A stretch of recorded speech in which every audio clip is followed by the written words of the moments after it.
Hello friends, आपका स्वागत है आपके चैनल पर। आज अपन बात करने वाले हैं विटामिन के। विटामिन के जो है हमारी बॉडी में कैसे आवश्यक होता है, क्या फ़ायदेमंद होते हैं, क्या फ़ायदा उससे हमको मिल सकता है और विटामिन के हमें कौन से सोर्स या कौन से स्रोत से या कौन से फूड खाने से हमको मिलता है। पूरा कंप्लीट कॉन्सेप्ट हम लोग देखने वाले हैं। जो विटामिन के जो है ये वसा में घुलनशील विटामिन होता है और जो विटामिन के है ये दो टाइप के होते हैं। एक विटामिन के 1 होता है, एक विटामिन के 2 होता है। विटामिन के 1 जो है उसका एक स्पेसिफिक फंक्शन होता है, लेकिन जो विटामिन के 2 होता है उसके बहुत ही इम्पॉर्टेंट फंक्शंस होते हैं। दोनों के इम्पॉर्टेंट फंक्शन होते हैं, लेकिन विटामिन के 2 ज़्यादा ब्रॉड में फंक्शन करता है, जबकि विटामिन के सिंगल फंक्शन करता है। यदि हम बात करते हैं जो विटामिन के है में जो के 1 होता है उसका मेन कार्य होता है ब्लड क्लॉटिंग के लिए। क्योंकि क्या होता है, जब भी आपको चोट लगती होगी, आपने देखा होगा, और चोट लगने के बाद ब्लड बहने लगता है, लेकिन कुछ देर के बाद वहाँ ब्लड का थक्का जम जाता है, ब्लड क्लॉट फॉर्म हो जाता है। क्योंकि यदि ब्लड क्लॉट फॉर्म नहीं होगा तो आपका ब्लड लगातार बहता रहेगा, आपकी बॉडी से ब्लड ख़त्म हो जाएगा और आपकी डेथ हो सकती है। लेकिन हमारी बॉडी क्या करती है, ब्लड को बहने से रोकती है, ब्लड क्लॉट फॉर्म कराती है, और जिसे रक्त का थक्का हम बोलते हैं। और इस रक्त के थक्के को बनाने की जो प्रोसेस होती है उसमें विटामिन के 1 की बहुत अधिक आवश्यकता होती है। विटामिन के 1 जो है इम्पॉर्टेंट रोल प्ले करता है ब्लड के थक्के को जमाने के लिए। तो ये पहला कार्य हो गया विटामिन के का, जिसमें के 1 का मैंने आपको बताया। दूसरा हम बात करेंगे विटामिन के 2। विटामिन के 2 जो है ये एग्जैक्टली कैसे काम करता है, थोड़ा पहले देखते हैं। जो विटामिन के 2 जो है इसका जो काम होता है कैल्शियम को ट्रांसपोर्ट करना। मतलब ब्लड में यदि कैल्शियम है तो उसको जो टारगेट ऑर्गन होते हैं, जैसे हमारी बॉडी में कैल्शियम की आवश्यकता जहाँ पर भी होगी वहाँ पर कैल्शियम को पहुँचाने का जो काम होता है ब्लड से उस टिश्यू में, ब्लड से उस ऑर्गन में, ब्लड से उस सेल में पहुँचाने के लिए आवश्यक होता है। तो जैसे कि विटामिन डी आपने सुना होगा, बहुत सारे लोग जानते हैं कि कैल्शियम के लिए विटामिन डी की आवश्यकता है, लेकिन मैं आपको बता दूं जितनी विटामिन डी की आवश्यकता होती है उतनी विटामिन के 2 की आवश्यकता होती है।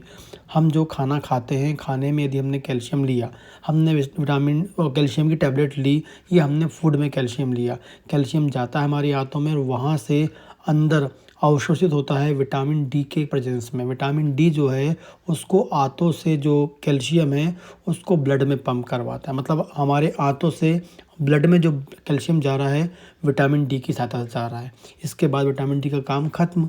लेकिन विटामिन जो कैल्शियम ब्लड में गया उस ब्लड को हमारे बोन तक पहुंचाना है, हमारे दांतों तक पहुंचाना, हमारे टिश्यू तक पहुंचाना है, और जहां पर उसकी आवश्यकता है वहां तक पहुंचाना है। तो उसके लिए चाहिए होता है विटामिन के 2। तो कैल्शियम के बैलेंस को बॉडी के अंदर मेंटेन करने के लिए दो विटामिन की आवश्यकता होती है। पहले तो विटामिन डी की होती है जो कैल्शियम के लेवल को मेंटेन करता है, और दूसरा होता है विटामिन डी को टारगेट ऑर्गन तक पहुंचाने के लिए, वो होता है विटामिन के 2। तो दोनों का बैलेंस होना बहुत ज़रूरी है, तभी कैल्शियम हमारी बॉडी में नॉर्मल कार्य कर पाता है। ठीक है, तो एक प्रकार से हम बोलेंगे दोनों हार्मोन की आवश्यकता होती है। लेकिन हम स्पेसिफिक बात करेंगे यहाँ पर कि भाई विटामिन के क्या कर रहा है। विटामिन के क्या कर रहा है, पहला जो काम होगा कि मैंने आपको बताया कि ब्लड में कैल्शियम आके पड़ा हुआ है, जिनने विटामिन डी ने ब्लड में कैल्शियम लिया है, लेकिन इस कैल्शियम को बोन तक पहुँचाने का, बोन को तक पहुंचाएगा, बोन को हेल्दी रखेगा, बोन को स्ट्रांग रखेगा, बोन के फंक्शन को मेंटेन करेगा। तो बोन को स्ट्रांग और हेल्दी रखने के लिए विटामिन के चाहिए, क्योंकि कैल्शियम नॉर्मल पहुंचेगा तो बोन नॉर्मल होगी। दूसरा, हमारे दांतों को नॉर्मल रखने के लिए, दांतों की जो स्ट्रक्चर है, दांतों को डैमेज होने से, दांतों को घुलने से, दांतों में कैविटी होने से बचाने के लिए प्रॉपर वहाँ कैल्शियम जाता रहेगा, और वो विटामिन के की हेल्प से होगा। तो हमारे दांतों को भी स्ट्रॉन्ग करने के लिए, हेल्दी रखने के लिए विटामिन के 2 की आवश्यकता होती है। इसके अलावा बात करते हैं, आपको पता है कि ब्लड जो है उसमें लगातार कैल्शियम पड़ा हुआ है, ठीक। और यदि विटामिन के जो 2 होता है, वो जो कैल्शियम होता है, हो सकता है कि ब्लड में ही जो ब्लड वेसल्स होती हैं, जहाँ ब्लड बहता है वहाँ कैल्शियम है, तो हो सकता है कि जो कैल्शियम है वो ब्लड वेसल्स में जाके जमा हो जाए, क्योंकि लगातार वहाँ पड़ा है। जमा होने की एक प्रॉपर्टी हो सकती है। लेकिन कभी हमारा कैल्शियम ब्लड वेसल्स में जमा नहीं होता, ना धमनियों में, ना शिराओं में, ना वेन में, ना आर्टरीज में कभी जमा नहीं होता है, उनकी वॉल में कभी इकट्ठा नहीं होता। क्यों नहीं होता है? क्योंकि विटामिन के जो है, के 2 जो है उसको इकट्ठा होने से रोकता है। तो इतना इम्पोर्टेंट काम करता है। इसके अलावा जो कैल्शियम हमारे कार्टिलेज में जमा हो सकता है, लेकिन उस कार्टिलेज में जमा ना हो इसके लिए भी विटामिन K2 काम करता है। इसके अलावा बात करेंगे हमारे जोड़ों में कैल्शियम जमा ना हो। यदि जोड़ों में कैल्शियम जमा हो जाएगा तो आपके जोड़ तो लॉक हो जाएंगे, फिक्स हो जाएंगे। तो जोड़ों में भी कैल्शियम जमा ना हो उसके लिए विटामिन K2 काम करता है। विटामिन K2 जो है जोड़ों में कैल्शियम को जमा होने से रोकता है, कार्टिलेज में रोकता है, ब्लड वेसल्स में रोकता है। इसके अलावा ये हमारी बॉडी में ब्लड के शुगर लेवल को भी मेंटेन करता है विटामिन K2, ठीक है। इसके अलावा बात करेंगे हमारी बॉडी के अंदर ये एनर्जी बनाने वाली जो हमारी बॉडी की हर सेल में एनर्जी बनती है, हर सेल अपने काम करने के लिए खुद की एनर्जी फॉर्म करती है। तो वहाँ जो एनर्जी बनाने वाला जो माइटोकॉन्ड्रिया होता है, जो आपने सुना होगा बचपन से, उस माइटोकॉन्ड्रिया से एनर्जी बनाने के लिए विटामिन K2 भी इसमें हेल्प करता है, प्रॉपर ATP बनवाता है। इसके अलावा मेल की बात करेंगे, मेल में जो मेल सेक्स हार्मोन टेस्टोस्टेरोन होता है उसके लिए भी विटामिन K2 बहुत ज़रूरी होता है, जो इम्पॉर्टेंट रोल प्ले करता है टेस्टोस्टेरोन के फॉर्मेशन में, टेस्टोस्टेरोन के एक्टिव मॉलिक्यूल के एक्शन में भी ये काम करता है। जहाँ टेस्टोस्टेरोन को काम करना होता है वहाँ विटामिन K2 की भी आवश्यकता होती है। और इसके अलावा लास्ट में ये ब्रेन के फंक्शन को मेंटेन करवाता है। क्या करता है? ब्रेन के फंक्शन को मेंटेन करता है, ब्रेन की एक्टिविटी को मेंटेन करता है, ब्रेन को शार्प करने में भी ये हेल्पफुल होता है। तो ये इतने इम्पॉर्टेंट काम करता है विटामिन K2, और विटामिन K1 से करता है ब्लड क्लॉट के लिए, ठीक।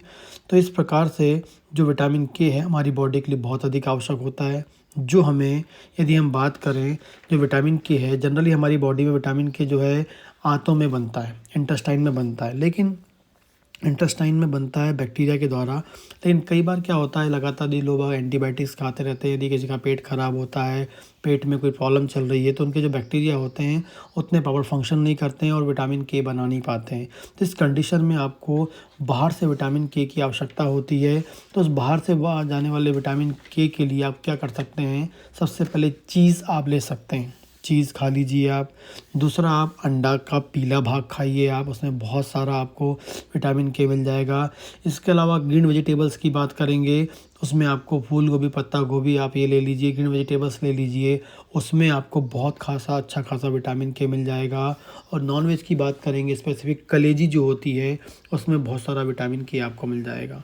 तो आप यदि वेजिटेरियन हैं तो आप चीज़ ले लीजिए, ग्रीन वेजिटेबल्स में फूल गोभी, पत्ता गोभी ले लीजिए, इससे आपको मिल जाएगा। नॉन वेजिटेरियन है आप तो अंडा ले लीजिए, अंडे का पीला वाला भाग ले लीजिए, और जो कलेजी जिसे लीवर बोलते हैं वो आप एनिमल्स के लेंगे तो उसमें बहुत सारा आपको क्या मिलता है, विटामिन K मिलता है, जो आपकी बॉडी में जाकर आपके लिए जो इतने इम्पॉर्टेंट जो काम है उसको करता है। स्पेसिफिक कैल्शियम को मेंटेन करता हो, आपके ब्लड क्लॉटिंग मैकेनिज्म को मेंटेन करके रखता है। यदि आपको मेरी वीडियो पसंद आता है प्लीज़ लाइक करें, कमेंट करें और मेरे चैनल को सब्सक्राइब करें। नमस्कार दोस्तों।